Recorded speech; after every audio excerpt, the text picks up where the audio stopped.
Hello guys, अस्सलाम वालेकुम। Welcome to my channel learn everything. तो आज के इस वीडियो में फिर से हम मैट्रिक्स करने वाले हैं और ये क्लास 9 का पहला चैप्टर है और इसकी जो एक्सरसाइज 1.1 हम कंटिन्यू करने वाले हैं उसका क्वेश्चन नंबर 3 करने वाले हैं और उसी से आगे हम इंट्रोडक्शन तो मैट्रिक्स तो हो गया था और उससे आगे हम टाइप्स ऑफ मैट्रिक्स देखेंगे कि कितने मैट्रिक्स की टाइप्स हैं, कितने मैट्रिक्स हैं, रो कॉलम, ये सब इनको हम डिटेल में थोड़ा देखेंगे।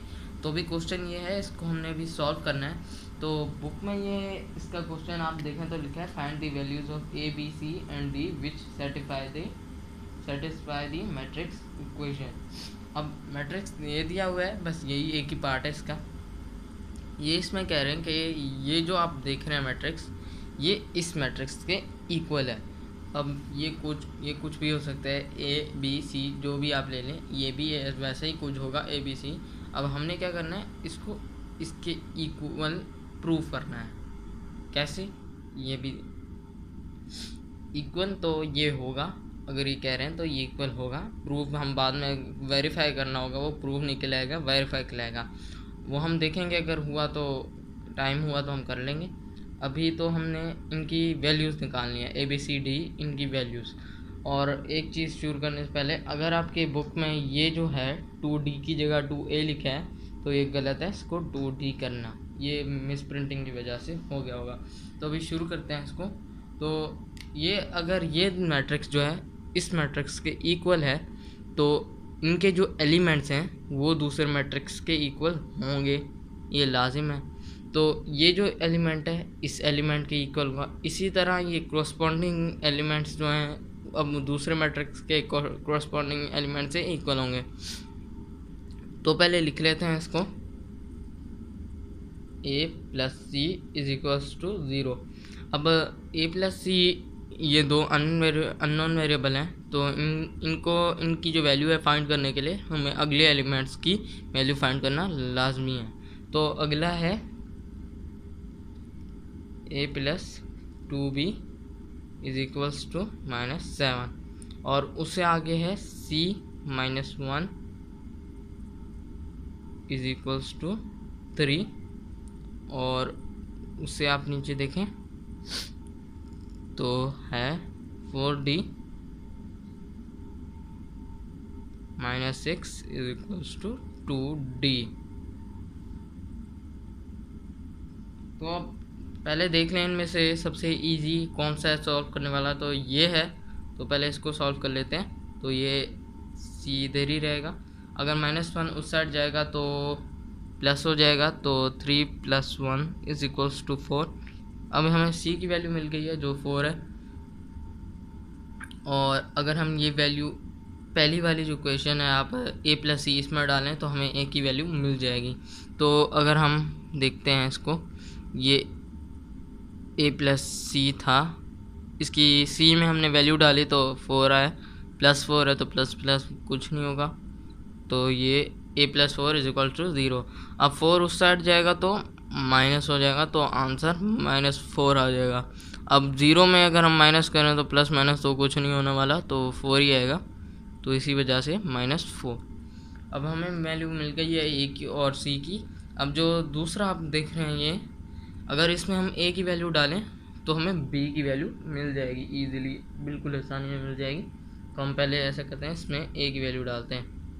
तो ये a की वैल्यू इसमें -4 है, तो -4 plus 2b is equals to -7। अब इसको अगर हम -4 को उस साइड ले जाएंगे तो प्लस हो जाएगा, 2b इज इक्वल्स टू -7 और +4। तो अभी ये जो नीचे c है इसकी हमें वैल्यू मिल गई है, तो इसको मैं ना रब कर लेता हूँ ताकि हमें नीचे जो वाला क्वेश्चन है इसकी वैल्यू 4 है। तो मैं ऐसा करता हूँ, इसको साइड पे लिख लेता हूँ, ये c की वैल्यू 4 है और a की -4, ये हो गया a की -4 और c की 4। तो अब ये जो आप देख रहे हैं इसको अभी सॉल्व कर लेते हैं। और यहाँ जब -7 + 4 होगा तो -3 आंसर आएगा। 2b = -3। अब b = अब यहाँ मल्टीप्लाई में वहाँ जाएगा तो डिवाइड हो जाएगा, तो ये हो गया। ये आंसर मिल गया हमें b का। b की वैल्यू है -3/2। अब d तो बिल्कुल ही सिंपल है, इसकी हमने वैल्यू बिल्कुल ही आसानी से निकालनी है। तो अगर हम -2d को यहाँ ले आएँ तो ये हो जाएगा। ओके गाइस, अगर हम 2d को उस साइड ले जाएं तो ये हो जाएगा -2d = अब हम -6 को इस साइड दूसरी साइड ले जाएं तो प्लस हो जाएगा, तो +6। अगर हम इसको सॉल्व करें तो हमें आंसर आता है 2d = 6। अब d को यहीं रहने देते हैं और 2 को उस साइड ले जाते हैं, तो डिवाइड में हो जाएगा। मल्टीप्लाई है तो वहाँ जाकर डिवाइड, और ये कट रहा है 3 के टेबल पे, और हमें d की वैल्यू मिल गई है, d = 3। अब हमें ये तीनों मिल गए हैं। वेरीफाई करने की कोई ज़रूरत नहीं, हम ऐसे ही कर लेते हैं। अब a की वैल्यू -4 और इसकी c की +4, -4 + 4 तो 0 आ गया। सही है, बिल्कुल सही है। अगर a की वैल्यू -4 है और ये b की वैल्यू है -3/2। अब हमने इसको 2b में अगर वैल्यू डालेंगे -3/2 तो 2 तो कट जाएगा और -3 आंसर आ जाएगा, प्लस माइनस -3। अब -4 और -3, अब माइनस माइनस है तो प्लस करेंगे, -7 आंसर आ जाएगा। +4 में अगर 3 प्लस करें तो 7 आंसर है, तो -7 यहाँ भी है, सेम एलिमेंट है, सेम आंसर है, कोई दिक्कत की बात नहीं। अब यहाँ इसमें देखें c की वैल्यू है +4 और यह -1 है, और अगर हम +4 में से -1 करें तो 3 आंसर आते हैं, तो यहाँ भी 3 है। और यहाँ भी है, d की वैल्यू हमें मिली है 3। अगर हम 4 को 3 के साथ मल्टीप्लाई करें तो 12 आते हैं, और उसमें से 6 माइनस करें तो 6 ही आ गया, तो आंसर 6 है। और यहाँ अगर 2d है तो 2d को अगर हम इसमें 3 डालें d की जगह और 2 को 3 से मल्टीप्लाई करें तो हमें आंसर आ जाता है 6। तो ये हमने कर लिया वेरीफाई, सब ठीक है। और यही क्वेश्चन नंबर 3 था, बिल्कुल ही ईजी है, कोई दिक्कत की बात इसमें नहीं थी, कोई मुश्किल भी नहीं है, बस इक्वल है तो एलिमेंट इक्वल है, ऐसे हमने वैल्यू निकालनी। अभी टाइप्स ऑफ मैट्रिक्स है वो हम देखते हैं। तो गाइस, तो मैंने यहाँ लिख लिया टाइप ऑफ मैट्रिक्सेस। अब पहली मैट्रिक्सेस जो टाइप है वो है रो मैट्रिक्सेस। पहली टाइप रो मैट्रिक्स। अब रो मैट्रिक्स उसको कहते हैं जिसमें सिर्फ एक ही रो हो, कोई ऐसा मैट्रिक्स जिसके अंदर सिर्फ एक ही रो हो। एग्जांपल यहाँ लिख लें, ये अब एक एग्जांपल ले लेते हैं। ये एक मैट्रिक्स है, इसके अंदर अब एक ही रो हो, अगर ये एक ही रो हो लेकिन कॉलम 2 होने चाहिए, अगर एक कॉलम है तो ये रो मैट्रिक्स निकल आएगा।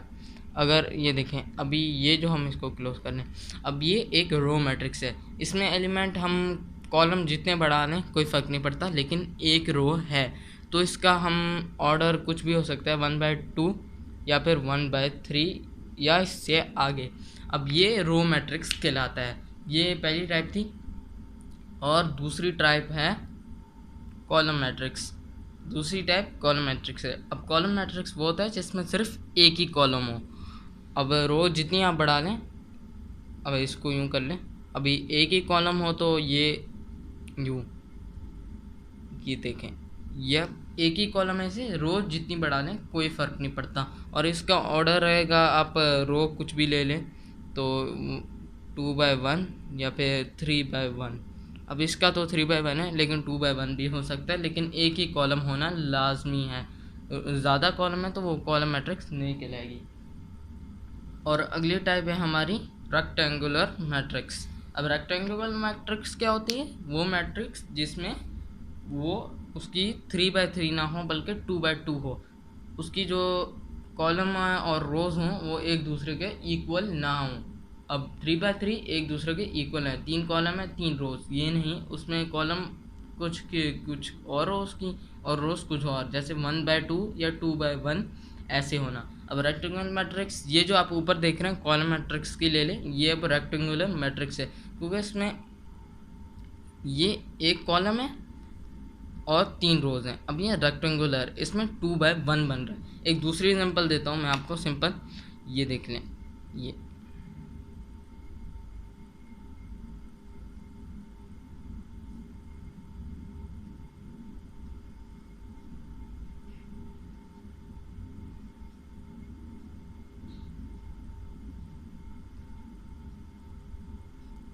ये जो आप देख रहे हैं ये एक रेक्टेंगुलर मैट्रिक्स है। अब ये यूं भी हो सकती है इससे। अब मैं आपको इसकी एक दूसरी एग्जांपल, इसको मैं आपको किसी और तरीके में दिखाता हूँ, दिक्कत ना हो आप लोगों को।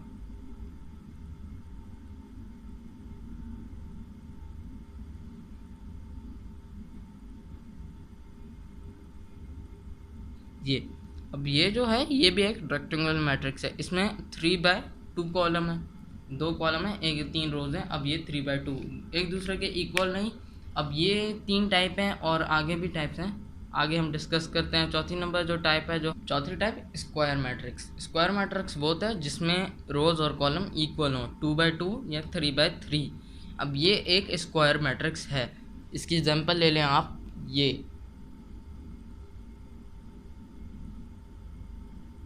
अब एक स्क्वायर मैट्रिक्स है। एलिमेंट चेंज भी हो सकते हैं, लेकिन ये एक स्क्वायर मैट्रिक्स है। इसमें 2/2 है, ये 3/3 भी हो सकता है। जैसे कि इसको आप एक्सटेंड कर लें, ये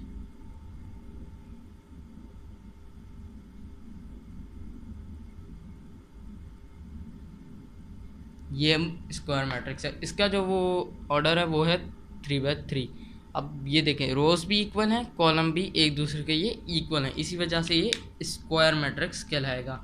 और अगली हमारी जो टाइप है वो है नल और ज़ीरो मैट्रिक्स। अब नल और ज़ीरो मैट्रिक्स कैसे कहते हैं? नल और ज़ीरो मैट्रिक्स उसे कहते हैं, कोई मैट्रिक्स ले लें कोई भी, और इसके एलिमेंट सारे के सारे ज़ीरो हों, ये अब एक नल मैट्रिक्स है।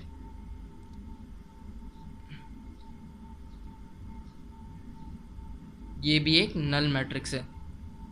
और अब ये ले लें,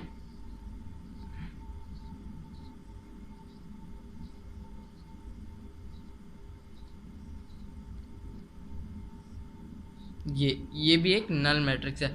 अब इसका ऑर्डर कुछ भी हो, 2/1, 1/2 या 2/2 या 3/3 या 2/3, कुछ भी इसका ऑर्डर हो तो, लेकिन अगर उसके सारे एलिमेंट ज़ीरो हैं तो वो नल या ज़ीरो मैट्रिक्स कहलाएगी। और इसको जो हम रिप्रेजेंट करते हैं लेटर से, वो ओ कैपिटल है।